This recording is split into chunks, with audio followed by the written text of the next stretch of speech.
Good morning, ladies and gentlemen, and welcome to the AEW UK REIT PLC quarterly investor update. Throughout this recorded presentation, investors will be in listen-only mode. Questions are encouraged and can be submitted at any time via the Q&A tab that's just situated in the right-hand corner of your screen. Please simply type in your questions and press send. The company may not be in a position to answer every question it receives during the meeting itself. However, the company will review all of the questions submitted today and publish responses where it is appropriate to do so. These will be available via your Investor Meet company dashboard, and we will notify you by email when these are ready for your review. Before we begin, I would like to submit the following poll, and if you could give that your kind attention, I'm sure the company would be most grateful. And I'd now like to hand you over to Portfolio Manager, Alex Short. Good morning. Good morning, thank you very much. Thank you so much for joining us, and I'm so sorry we're a few minutes late, having had a few technical difficulties this morning, so I hope everyone can hear us okay. So on the screen we have our NAV update for the first quarter of this year. If we could have that first slide, please. So I've started the presentation this time with a slight change from the usual format, in that I've reminded you what our NAV update announcement said. So that is a new NAV announced of just over 120 pence per share. Previously, of course, it was at closer to 114. So NAV total return for the quarter of 7.37%, which we are pleased with, and obviously we hope you are too. The second announcement that I put on that page relates to one of our assets, East Point Business Park in Oxford, and you may have seen that we subsequently put out a different announcement on that shortly after we announced our NAV. The reason for that is because we are in the process of selling that property, and the price agreed is significantly ahead of its March valuation, to the extent that we felt that that was information that needed to be announced. The estimate is it would put an additional 11 pence on the NAV, assuming that sale goes through to completion. We expect it will go through to completion at the price that's been agreed, but it is just worth noting, please, that this is not yet a contractual deal. It is no guarantee, but we're very optimistic about the pricing. Today, though, it is the NAV update that we're talking about, but I will also come back and tell you about Oxford in more detail with a slide so that you can see that transaction. Next slide, please. So here, just a quick reminder of the strategy that we run here at AEW. So AEW is a diversified REIT that's diversified by location, by sector, and by tenant type. Typically, we run a slightly shorter occupational lease profile on the basis that running this strategy, we think that gives us, firstly, a pricing advantage at the point of purchase, and also being a very actively managed strategy here, we like getting to lease events. Typically, we find when we get to a lease event, whether it's a rent review or a break or an expiry, that's very often the trigger for a conversation with tenants and allows us to do deals that adds the value that brings you the capital growth that you've seen in recent times. We have a relatively low capital value per square foot of £73 per square foot. Our largest sector exposure remains industrial, but increasingly we've been buying up a few retail warehouse assets as well, which we will come back to and talk about in more detail.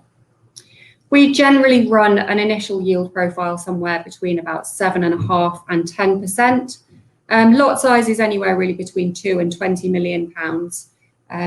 That acquisition strategy is remaining the same, and we're still seeing assets that look positive and should be accretive to value going forwards. Moving on to the next slide, please. So here we have the first quarter of 2022 summarised on this page for you. So gross valuation in AEWU now of £240 million with 36 properties. The initial yield you can see has dropped slightly to 5.7%. But still a lot more income to come from our reversionary yield. These, of course, numbers from our independent valuer, who is Knight Frank. The reason the yield has dropped slightly in terms of initial yield is because we have been busy adding capital value through some pretty accretive asset management deals. We also have the vacancy rate at 5.73%. That is very much in the sweet spot of where we would expect it to be. It's slightly artificially inflated short term, though, by the sale of an office asset in Glasgow, where we have been required to sell that building with vacant possession as part of the deal agreed. So emptying tenants out of that building means in the short term, our vacancy rate is a shade over 10%. As soon as that deal completes, you will see it come back down in line with the long run average. Net asset value we have already talked about. Share price has been fairly volatile over the last week or so, but overall has been performing pretty strongly. You can see in those two pie charts, the geographical spread of assets we have pretty well spread across the country. And then the sector exposure that I've talked about, so just about 50% now remaining in industrial property. Our exposure to retail warehouse increasing, and offices you can see now at about 18%. Moving on to the next slide, I'll hand over to Laura here. Thanks, Alex.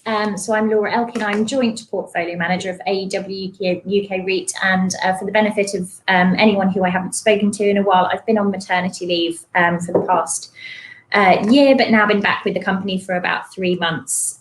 So hi there. The next few slides focus on our performance, both at a company and property level over various time periods. So starting with slide 8, this shows the company's dividend as compared with other UK diversified REITs. Apologies, the information shown here is now a little historic due to the availability of information on the peer group here. When this slide was run, the share price for AEW was about 120, and we're now a couple of pence higher than that today. But we are still very much one of the highest yielding diversified UK REITs. And very pleased with that. We are the only UK diversified REIT who did not cut or suspend their dividend during the recent pandemic. So the most stable dividend shown here, which we're very pleased with as well. One of the questions that we often get asked, and particularly in today's climate where the share price has risen somewhat, is will we be planning to increase this dividend? And I think it's fair to say that we are more focused on, first of all, dividend cover, which we expect to be improving over the course of coming periods, and also much more focused on total return, I think, than increasing the dividend at this current time. So I think that leads us on quite nicely to the following couple of slides, where we look at the company's total return and how that has significantly outperformed other parts of the market. So could I see the next slide, please, Jake? Thank you. So again, this slide compares the UK diversified REIT peer group with share price information in that first grey box on the left-hand side and NAV total return on the right-hand side of the page. And as we can see, AEW is one of the highest over a 1-year total return and also the highest over a 3-year and 5-year time period. So we are really, really pleased with our NAV total return performance, which was recognised by Citywire in awarding AEW its award for Best Diversified Property Company now over the past 2 years. Could I see the next slide, please, Jake? Thank you. So the next 2 slides look at performance on a property level rather than a company level. Our asset performance we compare to the MSCI benchmark, which, as a reminder, monitors the majority of institutionally owned commercial property in the UK. So as you can see again here, over a 12-month, 3-year and 5-year time horizons, we have strongly outperformed, with our cumulative 5-year outperformance being just under 18%. Just to point out on this slide that our 6-month performance is slightly softer than the benchmark here. So that's due to a slightly quieter Q4 21 that we experienced with AEW. But given the activity that we see in the portfolio, we expect to show a much stronger finish throughout the rest of 2022. So that is not a concern to us at all. And the next slide, please, Jake. So again, this is the property level performance, the same performance as shown on the previous slide, but this time shown by sector over 12 months. We are really pleased to see our industrial portfolio outperforming what has clearly been one of the strongest performing sectors of the whole market, and we have still continued to outperform there. Similarly, in our office portfolio, the recent announcement on our NAV gave some very specific examples of strong performing offices for us recently, and we're really, really pleased to see those business plans coming to a head, and that is shown in the performance here. On the right-hand side of this chart in the retail market, so this slide summarises both high street retail and retail warehousing for us. Our performance is slightly below the benchmark level here, but we have recently bought a number of retail warehousing assets into the REIT portfolio over the past 12 months. And from those assets, we expect to see some really strong performance going forward, where we are lengthening incomes and also improving income levels. And we've seen some good movement on those business plans already. Henry's got some slides coming up, which he can talk about some specific examples there. So yeah, retail, particularly retail warehousing, a sector where we expect to see more performance to come. Thanks, Jake. So I'll take over again here on this slide, which covers off some of the assets that we have sold during the time that we've been running AEW. So of course, as well as putting asset management deals in place, for instance, new leases that might add value and so on, it's of course very important that we can sell these assets and crystallise that value. This slide looks at some of the assets that we have sold and the premiums over their initial acquisition price at which they've sold. So starting on the left, we have an asset in Corby that was sold for 52% ahead of its acquisition price. And that, of course, is a great result for us. And also worth noting that we had a 10% income return there during the hold period as well. Basingstoke and South Kirkby were two industrial assets that we sold as part of a small portfolio. The prices allocated to those in the portfolio meant that their premium above their acquisition price were 73% and 87% respectively. Our office asset in Solihull that we sold last year, that was 94% ahead of its acquisition price as a result of granting a new fairly long lease to the local authority there. And then finally, the Oxford asset, which I will come on and discuss now, that was purchased for just under £9 million, and the sale price agreed is £37 million. And the same comment about having an income return on the way through as well. So yeah, important to be able to add value, but also, of course, crucial to be able to crystallise that value, which that slide hopefully demonstrates we can. Moving on to the next slide, I will briefly cover off this building in Oxford. So we conducted a marketing campaign here to sell this asset. It has gone very significantly ahead of the valuation price, and as a result, that's why we've announced it much earlier than we usually would. The growth here is largely because we bought this as an office, and during our hold period, we've been gradually rotating this towards a life sciences use. So here we have two leases in place to Genesis, who are a provider of exemplary cancer care to private outpatients. Moving it in that direction has meant life sciences have become really the main use on this site. Life sciences really being very, very popular, very much in demand at the moment.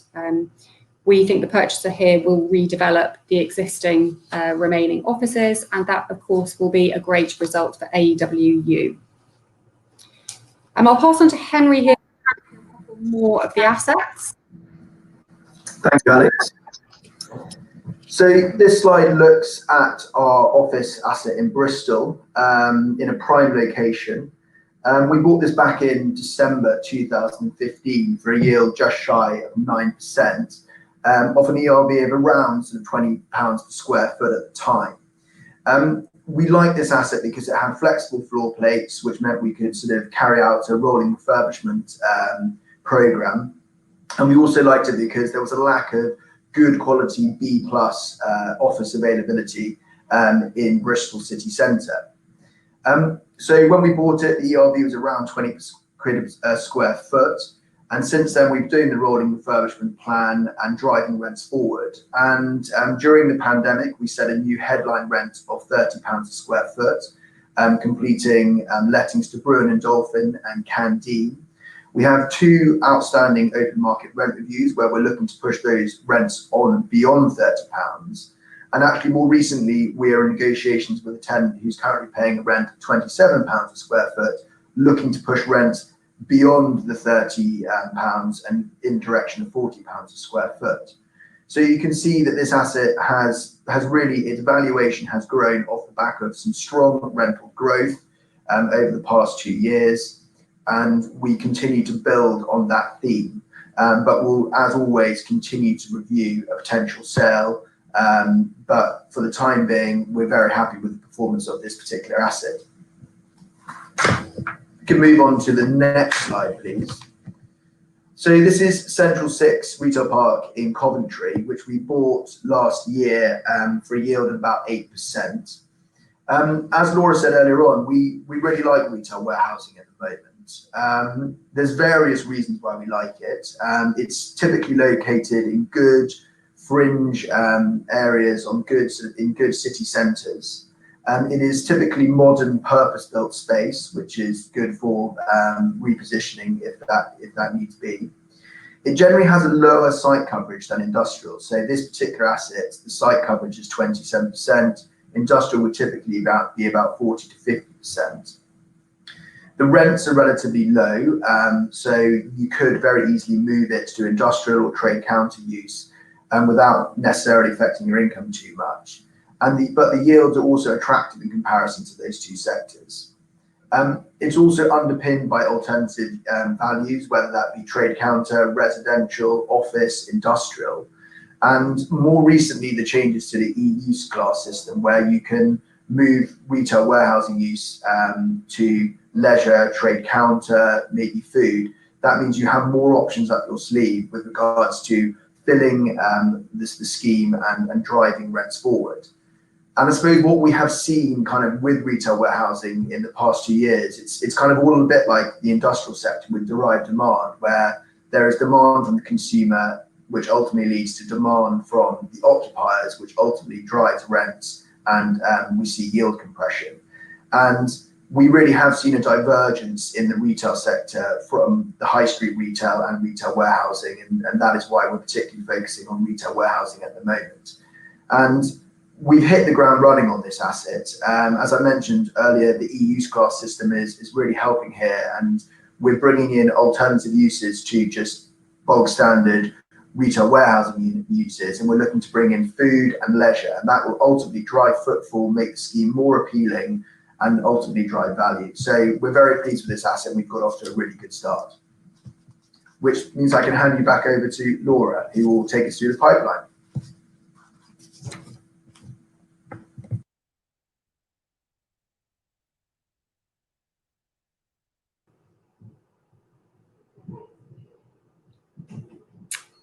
Jake, if we could just move forward one more slide, please. Thank you. Great, excellent. So given the activity that we have going on in the portfolio, and particularly knowledge of a couple of sales coming up, so of course Oxford we have talked about, and Glasgow, a sale to follow later in the summer as well. We have been spending a lot of time in recent weeks tracking investment pipeline. And that's particularly revved up in the last couple of weeks. So where we say that we are or have identified attractive assets exceeding 75 million, I think it's now fair to say that that total is now near at 100 million. Of course, it's an ongoing process of work being done every day by our investment team here. So really quite a few attractive assets, some of which that we can shown here on these slides and we can talk about today, but some of which we can't show, I'm afraid, due to their sensitivity. But I think if we talk about the pipeline in general, though, the characteristics of these assets overall are very similar to the characteristics that currently exist in the portfolio. So a good balance of sectors, but focusing on those sectors which we prefer, at the moment being retail warehousing or assets that can be suitable for alternative use redevelopment in the medium term. Lot size is still 5 to 15 million, some going up to 20, but generally 5 to 15 is where we are seeing most opportunities. Across the pipeline, yields of 7% plus, and when we look at some specific examples here, you'll see that some are very much in the 8 to 9% bracket, so very accretive to the current dividend and to the existing portfolio. So to pick out a few of these individually, the first asset shown here in West Bromwich looks to be an attractive retail warehousing park. So we're doing some analysis on this currently. The initial yield is 8%, and we think those rents look pretty sensible, with some potential to increase them, but also some potential to attract further tenants to the site. The site is currently fully let, but just to improve the tenant mix here, which is already looking quite interesting, with a mix of discount retailers, convenience retailers, and leisure. So because that rent is pretty low, low capital value per square foot on the way in of just over £100, most industrial values in this location would now exceed that. So there's that level of alternative use underwrite that we often talk about. Moving on to another asset that looks very attractive at the moment on the thanks Jake. The second asset shown on this page in Dewsbury, another well-located retail warehousing park, a lower capital value per square foot here at just over £80, a higher initial yield at close to 9.5. This again is a fully let park, but the level of rents here look particularly low, so we believe that there is ability to move that running yield on to in excess of 10%. So we think this looks like a very attractive opportunity. Again, what's quite interesting here is that the property sits directly adjacent to a council leisure centre. So that really helps to drive footfall across this park, which is a mix of retail warehousing and leisure, and has meant that all of the tenants continue to trade very well here. Another opportunity to talk about, Jake, if we could just move forward to slide 21. Thank you. The top opportunity here shown in Walsall. This one is fairly interesting because it sits between two existing holdings that the REIT already has. So this is two industrial holdings, and there is a site which is outlined in yellow in that plan. Apologies, it's a little faint. That sits in the middle of those two sites. So we're in exclusive conversations with the owner of this site currently.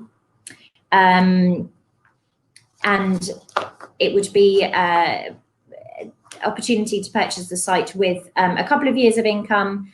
So it would be yielding 7% or slightly higher, depending on where those negotiations get to. But one of the things that we think is most interesting about this opportunity is that it would then open up the wider site for the opportunity for redevelopment in the medium term. So it's likely that the lease that would be agreed with the existing operator here would be coterminous with the two leases either side, and then due to the property's very close proximity to the M6 motorway, be attractive for redevelopment in the medium term.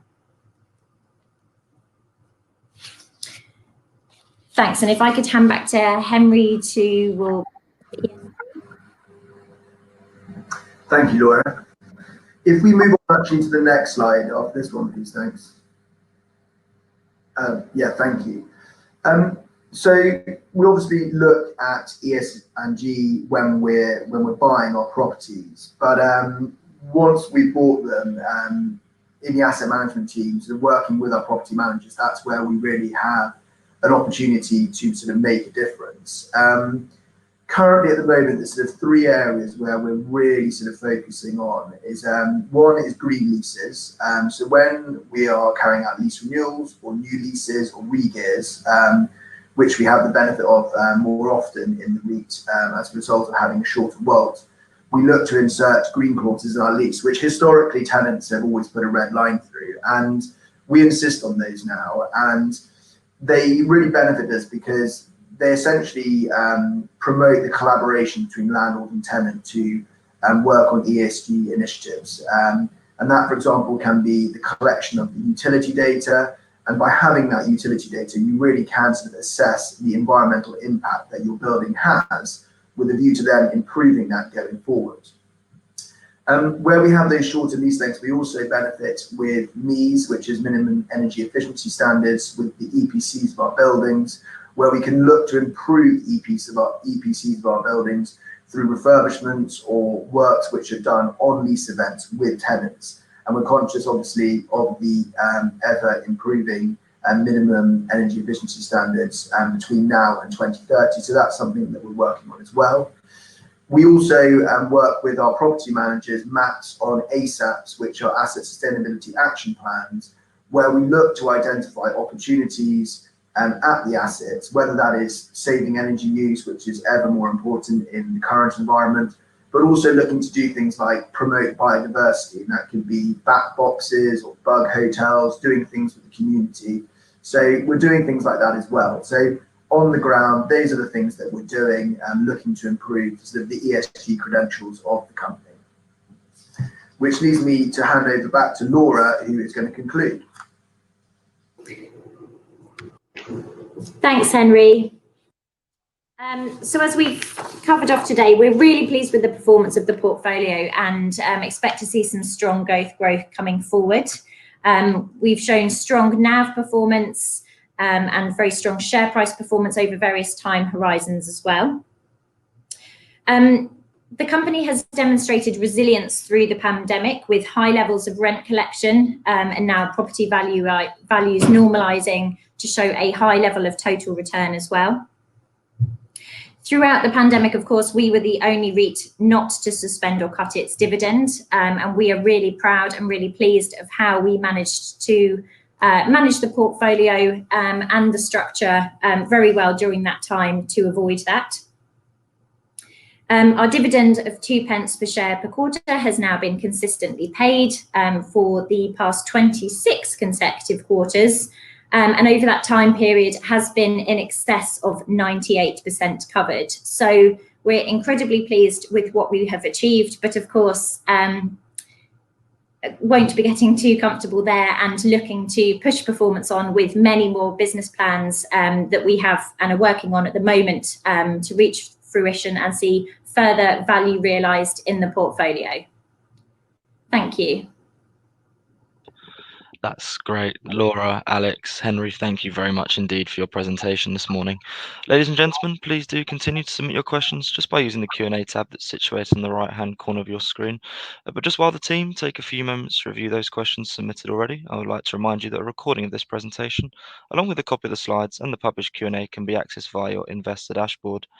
Laura, Alex, Henry, we did receive a number of pre-submitted questions ahead of today's event, as well as you can see, a number that have come through during today's presentation.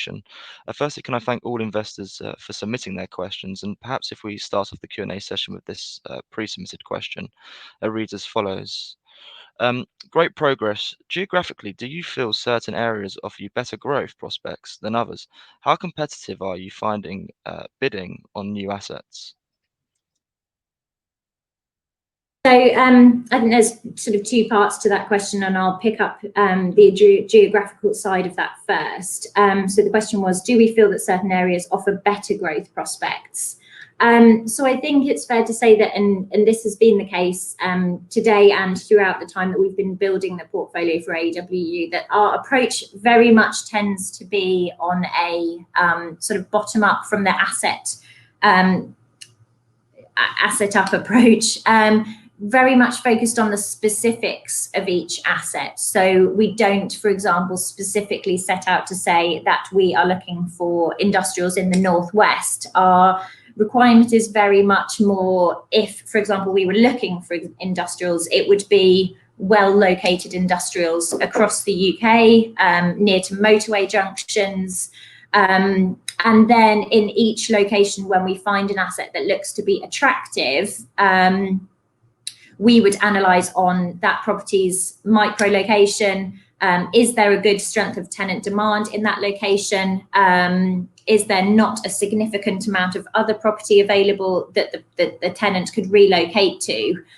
So I think it's very much more asset specific than looking at certain geographical areas. The second part of the question was on how competitive do we find bidding situations currently? I think it's fair to say that this generally does, and very much at the moment we're finding differs for each sector. So, for example, if we look at retail warehousing, where we have bought a number of assets and are looking to acquire a number of assets going forward, I suspect it's fair to say that competition has increased over that time period. For example,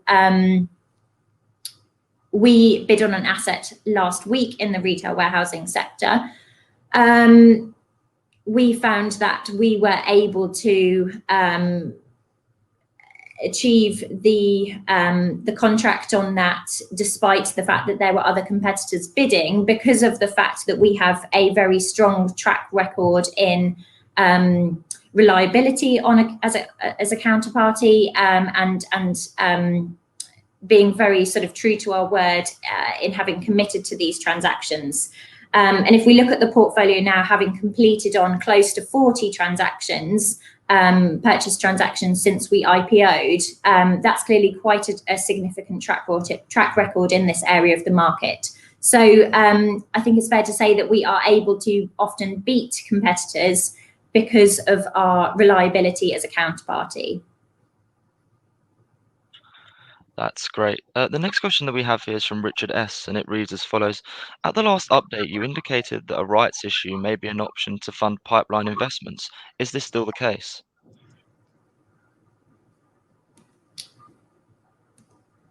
Want me to take that? Yeah, sure. I can take that question.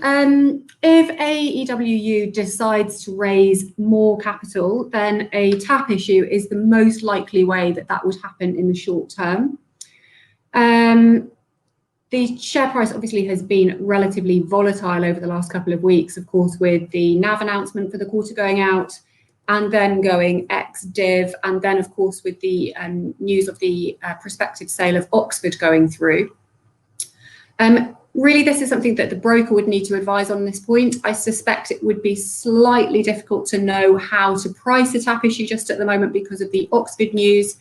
But I think the team are hopeful that at some point the success in terms of performance and so on will result in growth of this vehicle. Thank you very much for that. The next question that we have is from Dave M and reads as follows. Supermarket REIT have started installing solar on some of their supermarkets. Are you considering doing anything similar on your industrial or warehouse retail sites? Yes. Oh, go ahead, Henry. No, you please go ahead. Yeah, we are looking at solar panel opportunities across the portfolio.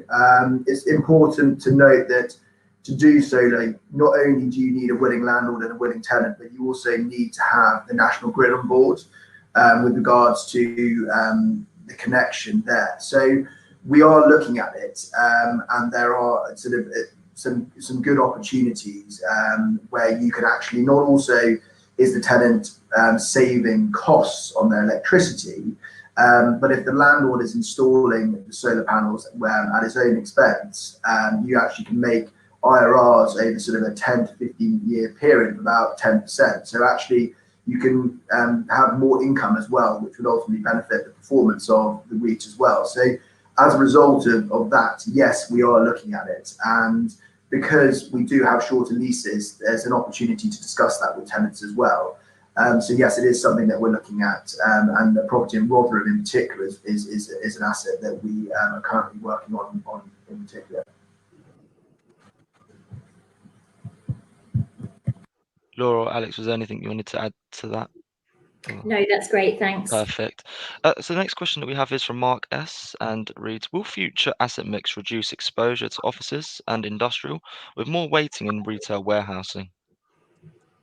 So I think I absolutely wouldn't be surprised if we saw our exposure to retail warehousing increase. I think we've talked a number of times about attributes within that sector that we see to be attractive, and from looking at our pipeline, there are assets within that sector that we can acquire and continue to drive performance in the way that we have been. So yes, I absolutely wouldn't be surprised to see that increase. In terms of whether or not we specifically decrease our exposure to offices or industrial over the medium term, I think we've clearly got quite a lot of asset management going through the office side of the portfolio at the moment, with 2 significant sales in Oxford and Glasgow.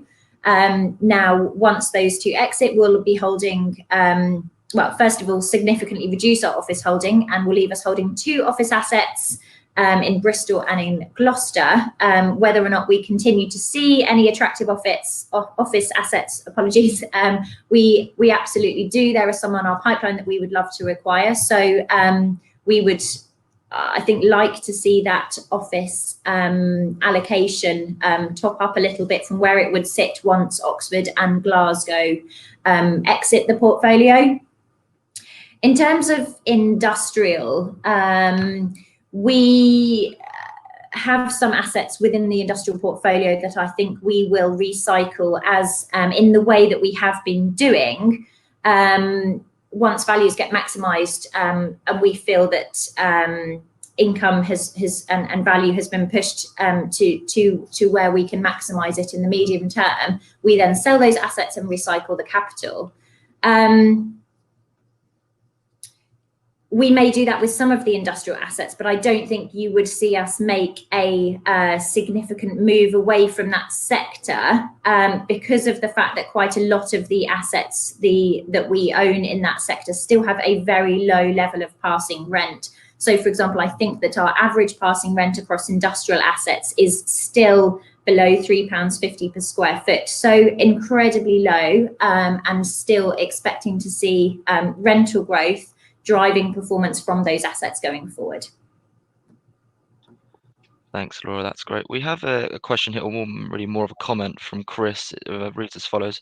Hi, Alex, Henry, Laura. I'm unable to make the full meeting due to work commitments. I just wanted to join the meeting to pass on my congratulations and thanks for all the excellent quarter results and the sale of the East Point Business Park. It's very nice. Thank you, Chris. Thanks, Chris. And if I may just turn on to Terence's question, it reads as follows: are you interested in acquiring or merging with other REITs that are not as successful as you have been? So I think it's fair to say that we're very much looking at our investment pipeline at the moment. Alex has touched on the fact that we are considering whether or not we could make a move to do a tap issue at some point with the REIT, just to try and take advantage of that significant pipeline that we see. I think what we're always doing is we are always considering how we can best maximise shareholder performance with this vehicle. So whether or not that's looking at direct property or whether or not that's looking at other opportunities in the listed space, we are always considering what we can do here that is best. And I think that's probably all I can say at the moment, really, is that that is what we do, we have done, and we will always continue to do in the shareholders' best interest. Thank you very much. And that concludes the questions that we have. And of course, if there are any further questions submitted today, we'll make these available to you guys immediately after the presentation has ended. And ladies and gentlemen, we'll publish all those responses where it's appropriate to do so on the Investor Meet Company platform. Laura, perhaps for redirecting investors to provide you their feedback, which I know is particularly important to yourselves and the company, if I could please just ask you for a few closing comments to wrap up with, that would be great. Yeah, no problem at all. So I think we've summarised that we're very pleased with the performance of the company. Clearly quite a lot of exciting business plans that are reaching fruition at this time. So we think it's a really interesting time for us. We are really, really encouraged by the strength of our pipeline at the moment. We think that looks to be really interesting as well, with some opportunities which are really representative of those which already exist within the portfolio. So I think, yeah, very pleased with performance and excited to see what future periods can bring. Laura, that's great. Alex, Henry as well, thank you very much indeed for taking the time to update investors this morning. Could I please ask investors not to close this session, as you'll now be automatically redirected for the opportunity to provide your feedback in order that the management team can better understand your views and expectations. This will only take a few moments to complete, and I'm sure will be greatly valued by the company. On behalf of the management team of AEW UK REIT PLC, we'd like to thank you for attending today's presentation. That now concludes today's session, so good morning to you all.